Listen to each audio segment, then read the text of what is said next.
അതേ പ്രിയപ്പെട്ട മക്കളെ, ഏറ്റവും നല്ല പ്രാർത്ഥനയാണ് കണ്ണുനീര്.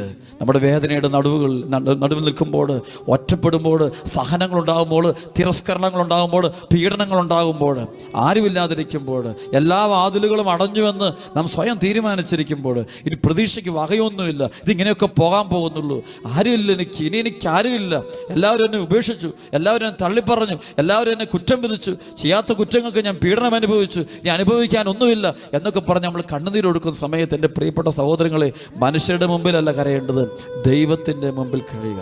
ദൈവത്തിൻ്റെ മുമ്പിൽ കരയുക. മനുഷ്യരുടെ മുമ്പിൽ കരഞ്ഞിട്ട് യാതൊരു കാര്യമില്ല. മനുഷ്യർ വേണമെങ്കിൽ കുറെ ആശ്വസിപ്പിച്ചിട്ട് എഴുന്നേറ്റ് പോകുമ്പോൾ വീണ്ടും നമ്മൾ സങ്കടമായിട്ട് പോകുക. കുറെ കാര്യങ്ങൾ പറഞ്ഞ് പങ്കുവെച്ച് എല്ലാം പറയും, വീണ്ടും പ്രശ്നമായിട്ട് എനിക്ക് മുന്നോട്ട് പോകാൻ പറ്റുന്നില്ല. ഈ സമയത്ത് സർവശക്തനായവൻ്റെ കരങ്ങളിൽ മുറുകെ പിടിച്ചുകൊണ്ട് ദൈവത്തെ വിളിച്ച് പ്രാർത്ഥിക്കാൻ നമ്മൾ തയ്യാറാകണം.